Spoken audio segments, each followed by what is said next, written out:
өнөөдрийн мэндийг хүргэе. Ингээд өнөөдөр бас гайхалтай нэг урлан дээр хүрэлцэн ирсэн байна. Учир юу вэ гэвэл за Монголын орчуудын эвлэх хорооны удирдах зөвлөлийн гишүүн, за дүрслэх урлагийн академийн профессор, за Уянга хичээгийн урлан дээр хүрэлцэн ирсэн байна. За танд энэ өдрийн мэндийг үзэж байгаа хүмүүстээ ч гэсэн өнөөдрийн мэндийг хүргье. Сайхан үлж байна уу та? Сайхан үлж. Уран бүтээл өндөр. За манайх бол ямарваа нэгэн тийм хаалт бол байхгүй, тийм учраас энгийн сайхан чөлөөтэй байхыг хичээдэг. Тэгэхээр та бас аль болохоор энгийн чөлөөтэй асуултанд хариулаарай гэж хүсье. За тэгэхээр бид бол яг зарим нэг уран бүтээлчтэй уулзахад бол бага насныхын тухай сонирхолтой байгаад идэг. Учир юу вэ гэхээр бид түрүүндээ нэвтрүүлэг эхлэхээс өмнө ярьлаа. Дархан хүний хүүхэд дархан байх. Малчин хүний хүүхэд малчин байгаад идэг гэд. Тэгэхээр та бага нас одоо аль сургууль? Би бол Улаанбаатарын хүн. Тийм, Улаанбаатарын хүн. Яг уу манай ээж авч ч гэсэн ер нь бол бараг л Улаанбаатарх. Тийм тэгээд яг уу ээж минь бол дунд говьд төрсэн Дэлгэр хангаан 3 настай хата өнчрөө татад орж ирсэн. Аав маань болохоор Төв аймгийн Баян цагааны хүн. Тэгтээ бас хүүхэд байхын хотод байсан гэсэн үг. Тийм тэгэл ер нь бол зам болохоор ээж авах нь утгаар одоо Төв аймгаар ороод Баян цагаанаар ороод цаашаа дунд говьд ордог. Тэгэл жил болгоно ээж аав бид гур бол одоо тэдний хоёр нутгаар тэг зоолж явдаг гэсэн. Гой үнэхэр гоё тэгж зундаа бол нэг бүтэн сар аялдаг тийм гэр бүл байлаа. Тэгэхээр та Улаанбаатар хотод 10 жилийн төгссөн байна тий? Аль сургуулийг төгссөн бэ? Орос 13-ийн Орос 3 дахь сургуулийг төгссөн. Одоо энэ нөгөө нэг хуучин цирк яаж вэ? Одоо хорооч байгаа шүү дээ баг тий. За тэгэд дараагаар нь суус хэлсэй тий. Тэгэхэд суус гэж байгаагүй. Тэгэхэд дүрслэх урлагийн дунд сургууль гэж хэлсэн байхгүй юу? За. Тийм ч одоо бүр дээр үе юм яриа шүү дээ би ч одоо. Тэгээд толгой ерөнхийлөгч тэд нар манай анги өгөх тахгүй юу? Тийм одоо сарын цэцэрлэл бид нар нэг анги өгдөг. Юу дүрслэх урлагийн дунд сургууль төгсөх нэг анги одоо төгсөөд тэгээд дараа нь хотын орчуудын салбар гэж байлаа. Одооны малкад одоо бүхэл энэ гудамжинд байгаа одоо самбаруудад хийдэг тийм хүмүүс байлаа шүү дээ. Тиймд ажиллаж байгаа. Тэгээд конкурс өгöd хаашаа ирээдүйн акцент сургалж авсан. Тэгвэл та нэлийн дээр үед бас явсан байна тий? Тийм, нэлийн дээр үед явсан. Одоо социализмын үнэгүй одоо азтай сургууль сурсан гэсэн үг шүү дээ. Тий. Тэр бол нэлийн чанга гэж би сонссон. Яг одоо ингэ сүйдэлд явсан хүмүүс ярьж байна л да. Орос бол Европ биш ээ тий. Орос бол бас өөрийн гэсэн тийм өнгө аястай. Одоо бид нар ч гэсэн Орос ахнаар гэж зөндөө ярьдаг шүү дээ тий. Тэгэхээр энэ Орос школ гэж байх уу одоо ер нь байна. Оросын энэ акцент юм бол ерөөсөө Франц, Италичуудаас анх сургалт аваад багш нарын авчирч сургаад одоо хаана бол акцент гэдгийг чинь бий болгоод үүсгээ тийм үү. Тэнгүүтээ дандаа гадны одоо мундаг зураачдыг авчирч багшлуулад тэгээд тэр сургуультай сайн онц төгссөн хүмүүсээ бүх мөнгөний даагаад Итали, Францд сургадаг гэсэн байхгүй. Нэг хэсэг тэгж байж байгуудаа буцаагаад тэр хүмүүсээрээ багшлуулад нөгөө өөрийн школ гэдэг юм бий болгосон. Ялтчгүй өөр. Итали, Францаас авсан ч гэсэн Оросын нэг юм юу байдаг байхгүй. Өөрс нь үүсгэж бий болгосон. Өнгө төрх. Тэгээд ер нь бол тэр нэг хатуу аюу тийм хатуу школтой шүү дээ. Одоо намайг сурж байхад 300 жилийн өмнө би болсон школ одоо ч барьсаар явж байгаа. Гэхдээ мэдээж яг ингээд сүүлийн жилүүдэд тэр хуучин байсан том профессорууд нас ураад ингээд арай өөр болоод миний үеийн хүмүүс очиж багшлаа тий. Одоо манай ангийн хөтмөхт багшилж байгаа хгүй. Гэхдээ арай жоохон суларсан л та мэдээж хуучныхаа адил. Гэхдээ одоо хар зургийг яг ингэж зурна. Уран зургийг яг ингэж зурна. Бүр хитрхи хатуу барьдаг тийм одоо ялгаатай. Тэр нөр өөрийнхөө школыг алдахгүй гэсэн тийм бас нэг бодлын зүв болов гэж би бодтыг. За тэгээд хоёул уран бүтээлийн талаар бас ярихгүй байж бас болохгүй. За та яг ингээд уран бүтээлч нартай ярихад бол уран бүтээлээ ингээд онцолж ярьдгүй л ингээд бүгдээрээ яг өөрөө яг ясавчээс хүүхд шиг сандгаа гээл. Тэгвэл та ер нь яг хэдэн оноос ингэж анхны зургаан зуруу тий. Ер нь та ямар үзэсгэлэнгүүдэд оролцож вэ? Хэдэн үзэсгэлэнтэй гаргав энэ талаар. За яг би бол 89 онд репний акцент төгсөж ирсэн. Би хацдаг залуухан одоо 19 настай акцент очсон. 19 нас дөнгөж хүрээл акцент явсан бас ацталтай тэгэхээр аюу их төгсөж ирнэ гэсэн үг шүү дээ. Тэгээд тэрнээс хойш одоо төгсөж ирээл ерөөсөө уран бүтээлийг хийсээр одоо би төгсөж ирэхэд чинь яг нэг юм хэцүү үе байлаа шүү дээ. Нөө шилжилтийн ажил олдохгүй ингээл амар хэцүү. Социализмын үед одоо бид нар чинь ингээд ажилгүй байж болохгүй тийм хүмүүжлтэй. Одоо үеих шиг ингээл би дас уран бүтээлч гэдэг ингээд явах нь айгүй бас хэцүү. Яаж мөнгө олох вэ? Яаж одоо гэр орондоо өөрийгөө авч явах гэдэг одоо хүмүүжлийн тийм байлаа л та. Тэгээ төгсж ирчээд би уг нь номын зургийн юм юунд ажиллах хэвээр тийм хуваартай байсан чи ирсэн чинь гамхурцсан байсан миний одоо ажиллах хэвээр газар маань. Тэгээд би ингээд нөгөө 27-тай одоо хүүхэн шүү дээ тэр үед ирчээл ээж аваасаа ингээд автобусны мөнгө авах надад аюу хүнд байсан байхгүй аюу хэцүү ч үе байлаа. Тэгээд авахаас өөр аргагүй тийм байдал байлаа л та. Тэгээд одоо 11 жилийг одоо сурахад зарцуулчаа тийм үү. Монголд сураад хойно сураад дунд нь ажил хийгээд амар 11 жилийг би тэрний төлөө зарцуулчаад цалингүй байна гэдэг чинь аимшигтай байхгүй юу. Тэгээ би бас репний академиг диплом онц хамгаалж ирсэн хэр өргөн онц хамгаалдаггүй. Тий одоо манай 700 хэдэн хүнээс тэр жил чинь 20 хэдэн хүн онц хамгаалсан байх жишээ нэ. Тэгээ манай монголчууд дөрвөн. Тэгээ монголчуудыг бол айгүйх магтдаг тийм. Юу л та тэгээд ирчээд ажилгүй байж хат намайг багш их сургууль багшаар авсан. Тэг би тэрэнд аюух талархаж явдаг. Яг бол нөө ажилтай байна гэдэг чинь аюу чухал. Тэгээд нөө багш болох юуг нь тавьсан шиг одоо нөө багш гэж хүмүүжин ш бас багш болно гэдэг чинь тийм амаргүй. Тийм тэгээ яг би багшийн дэдэд багшлаад хажуугаар нь уран бүтээлээ хийгээд тэр хооронд бас гэр бүл болоод үр хүүхэд гаргаад тэгсэрнэ манай ээж хоёр маань амьд өсрөө өөр хүүхдийн минь харилцаж байсан учраас би ерөөс таслаагүй одоо ажиллаач таслаагүй хичээлээч заагаал уран бүтээлээч хийгээл ерөөсөө хамгийн анхныхаа уран бүтээлийн үзэсгэлэнг 94 онд гаргасан. Төгсч ирээд 5 жил гэсэн үг шүү дээ тий. Тэгээд гарахтаа би одоо төмөр бар гэдэг одоо миний мэрэгжил одоо би бар зургийн график хүн баггүй юу. Тэгээд дандаа төмөр дээр ингээд хөвчлэн ажлуудаа гэдэг нэг 99 бар зургийн бүтээлээр үзэсгэлэнгээ гаргачихлаа анхныхаа үзэсгэлэн. Тэрнээс хойш би одоо нийтдээ 28 бие дас үзэсгэлэн гаргасан байна. Монголд буюу гадаадад нийлээд тийм бие дас шүү. Бие дас нь би олон хүмүүстэй хамтарсныг бол яг үүндээ санахчгүй нийтжнэ чи тий. Тийм тэгээд 28 бие дас үзэсгэлэн гаргасан байна. Тэгээд хажуугаар нь одоо бол би 10 хэдэн жил соёл урлагийн их сургуульд багшилж байна. Тийм. Тэгэл хажуугаар нь бүтээлээгээл ингээл явж байгаа. Тийм. Тэгэхээр би танаас нөрөө яг асуух шиг хатахад та бас хариулж байна л та. Та яг аль төрлөөр зурдаг вэ те?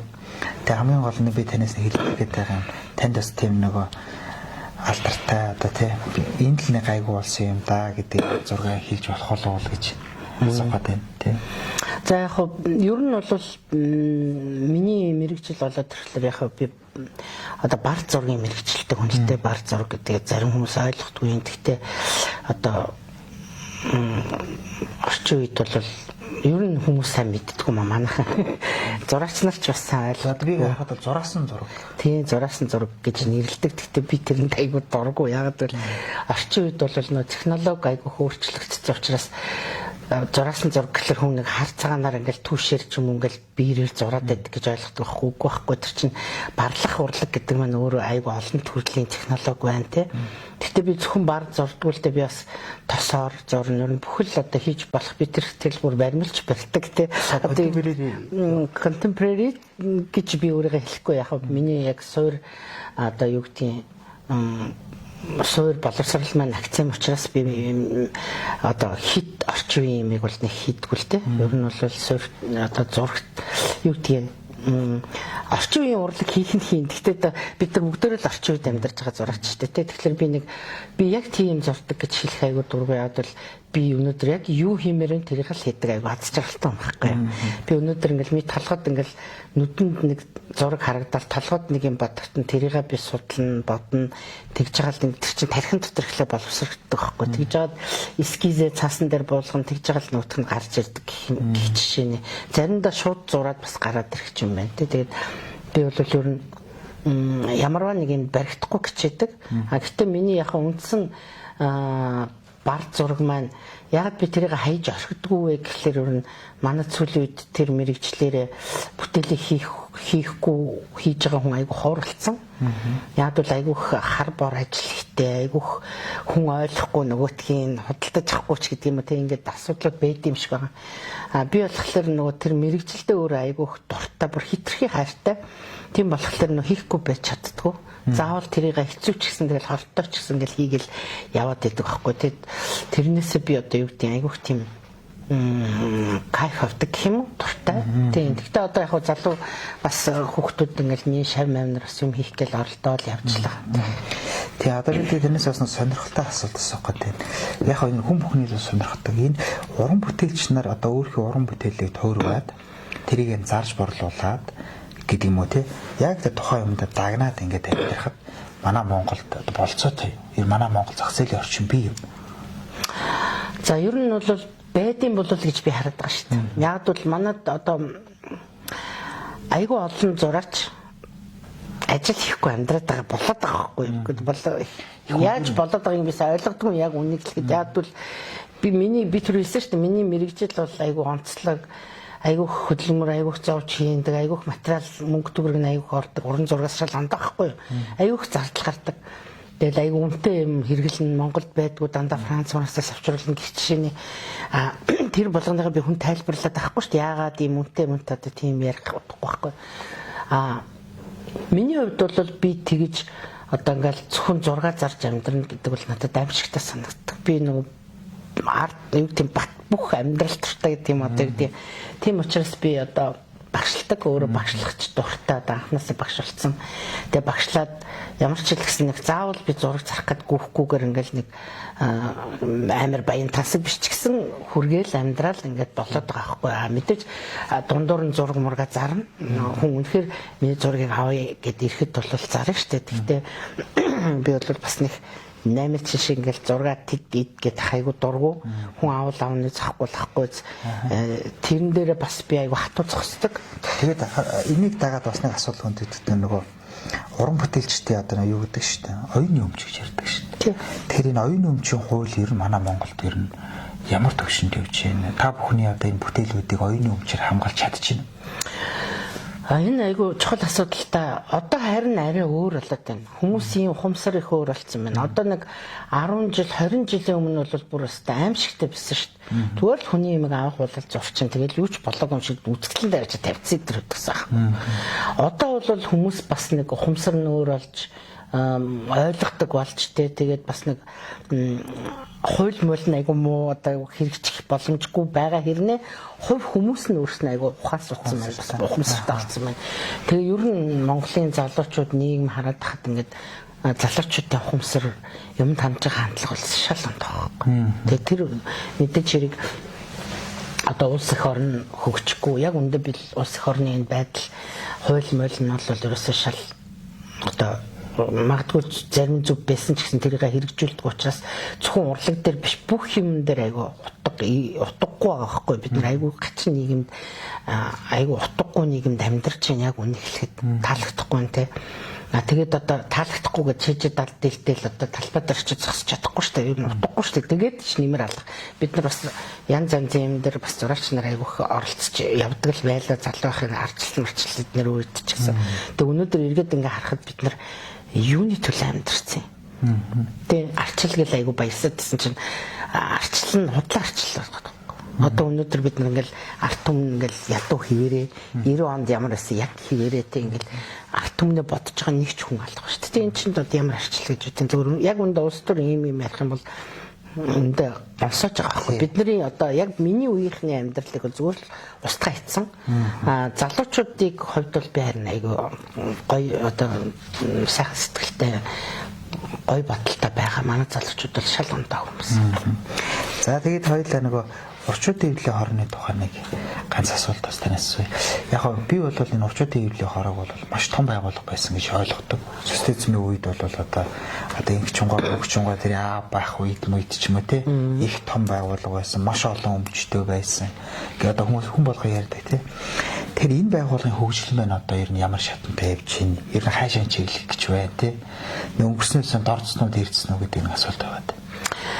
За яг хуу социализмын үед одоо ч гэсэн чөлтөмгөө үед бол яалтчгүй тэр чинь нэг улсын бодлого одоо өрсөлдөх байгуулагч байсангүй те тэгээд улсын хурлын одоо тогтоол мотол бүх юм одоо манай орчууд дэвлэгээрээ холбоотой хамтарч ажилладаг одоо тийм одоо улсын бодлоготой холбогдож явжсан. Тийм болохоор айгу зөв явжсан байхгүй.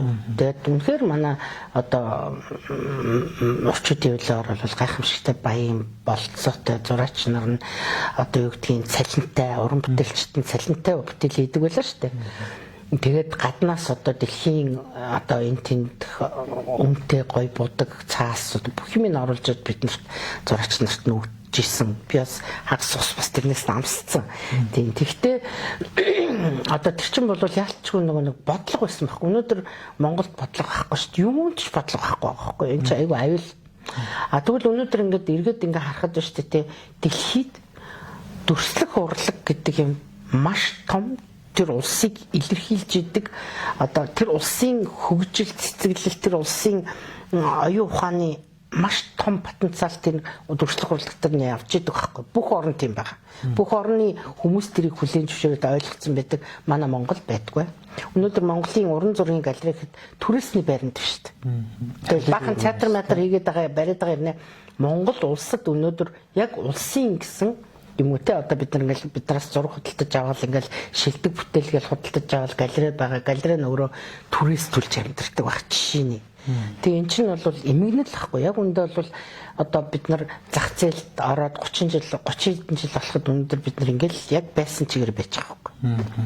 Тэ та бол энэ юуг бол урагшлаагүй гэж үзэж шүү дээ. Орчуудын эвлийн хорооны. Орчуудын эвлийн хороог биш байхгүй юу?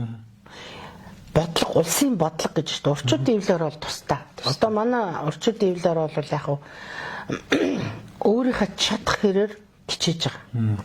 Харин ч өнөөдөр шүү дээ дампуураад алга болчихоогүй. Бусад газар чиг тий одоо жишээлбэл юуны зохиолчтой хороо марч бас өөр ингэсэн байшин машинтай байсан юм шиг байна. Тэгэл ер нь бол байгууллагууд ингээл дампуурал идэж явах нь угаал ингээл алгуулгаад байдаг тийм. Манай харин ч өстой олон юм байсан тулдаач гэдэг юм уу те энэ гурван барилга чинь сүүлд одоо их чин даргын үед энэ их тайван даргын үед энэ гурван барилга чинь барьсан байхгүй. Танаас 4 жилээр сонгож авдаг тийм манайх 4 жилээр сонгож авдаг. Тэгээд хэцүү байгаа ч гэсэн одоо ингээд нэг тийм дүрслэгүрлийнхаа хөгжлийг дэлхийд одоо гаргах те дэлхийн түвшинд байлгахын тулд ажиллаж байгаа орчууд дэвлэрээ.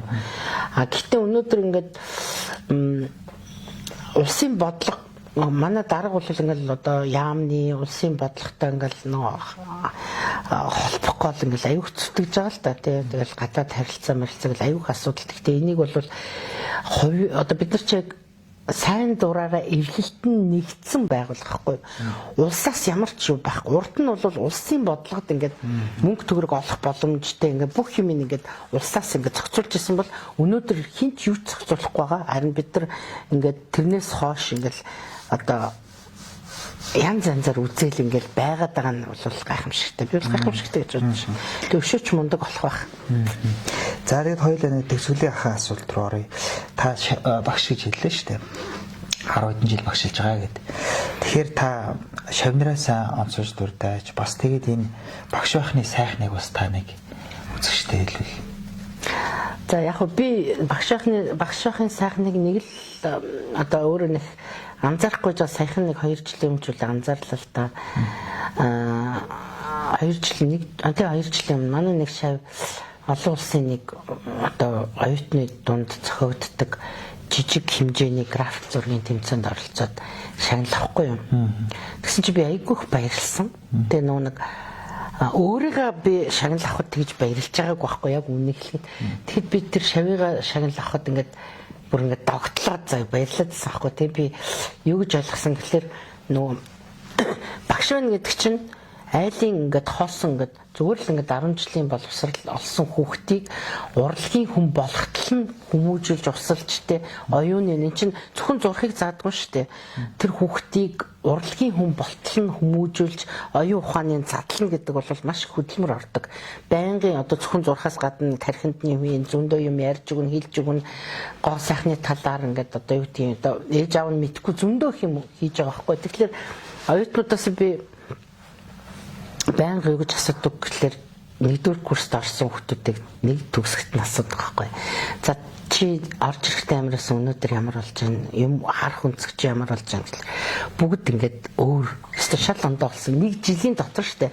А дөрөвдүгээр курс төгсгöd бол бүр өөр болдог байхгүй. Тэгэхээр энэ нөгөө нэг одоо авиасыг услахгүйгээр бол тэ авиасыг хөгжүүлж задлахгүй бол одоо жишээлбэл зарим хүүхдүүрийн бусдаас илүү авиастай ч гэдэг юм арай өөр талыг хартгүй өднөр байдаг байхгүй. Би жоохон муу зураад байна уу ч гэдэг юм жоохон сэтгэл гондоо өдрөөд багш хүн бол тэр хүүхдийн юунд авиастайгааг бас олоо харцдаг. Тэр талын байраад ингээд нөгөө өөрт нь итгэл өгөх айгуу чухал байдаг. Тэр зурх мурх бол би тэгж ярьдаг байхгүй. За сарамгчинд зодсоор агаад харандаа засаг нэг 6 жил суулгахад ямар ч нэг юм зуруулнаа тий энэ бол нэг асуудал.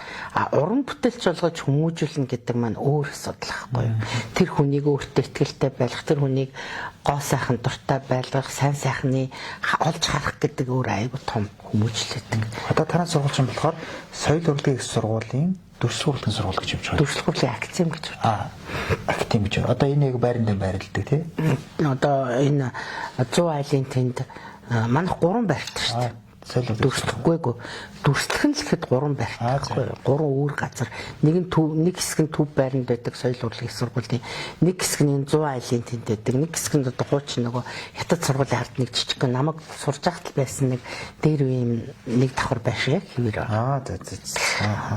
За тэгэд та нэг шавнырын дурд бол та ер нь хэдэн шав нийтийн төрүүлсэн байна? Одоо ер нь шавныр гэж байх уу? Байна. Одоо ер нь бол нэг 100 төгч. Тэгээд 100 төгчийн одоо нэг 2 жилийн дараа ч юм уу жилийн дараа ч.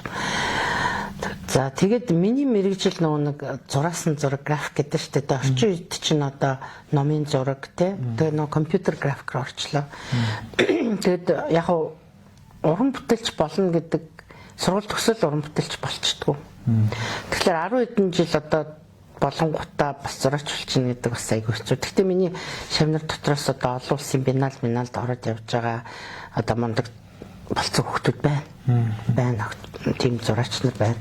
Гэхдээ ерөнхийдөө орчин үеийн урлаг руу хазаагаад байна. Одоо компьютер график тэ яг л ингэж юм л да төгсөөд хүн чинь амьдрах хэрэгтэй ч дөрөв нь би ярьсан шүү дээ. Ээж аваасаа ингээд автобус нэмэг аваад явж чадахгүй шүү дээ. Хоол нэмэг ингээд аваад яж болохгүй. Тийм учраас хүн болгон юу яаж юм одоо компьютер график дээр бол нөгөө номын зураг гэднэрт бол цалинтай ажил олдоод байгаа учраас манай миний шавнар бол ер нь бол хүүхдийн номын зургийн юг бол бацсан байна л гэсэн.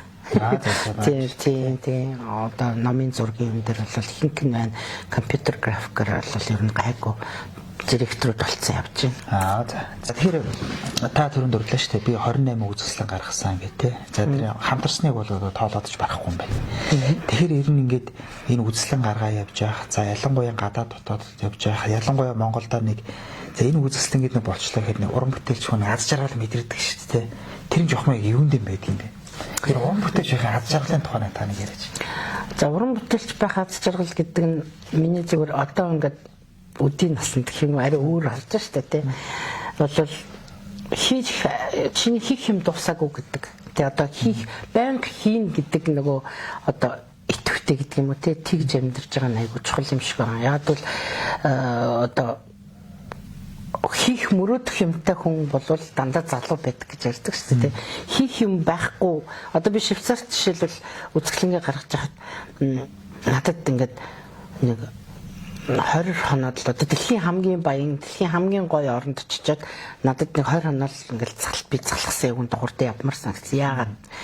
Яагаад гэхэлэр ингээд тэр хүмүүсийг харсан чинь ингээл бүх юм ингээл юугаараа зарчмаараа хийдэг юм хийгээл хүн болгон өдөр ресторанд хоолоо идэл, арай ресторанд хоолоо идэл бүгд ингээл нэг цэвэрхэн хийх юм аа л хийдэг. Илүү юм ерөөсөө тэд нар бодогч юг болгоцсон. Маш шиг. Одоо юу гэх юм амьдрал нь ингээд голборлол нь ингээд шин юм сэтгэх ямар ч шаардлага болцсон тийм газар байгаа байхгүй. А гэтэл тэр үед одоо ч гэсэн монгол хүн бол унтахтаа маргааш би юу хөө гэж бодож унтдаг нь аягүй чухал. Би жишээлбэл өнөөдөр ингээл унтахтаа маргааш би юу хийх вэ гэдгээ төлөвлөж унтдаг. Энэ бол аз жаргал байдаг. Яа тэгэхээр одоо өдөр болгон өөр.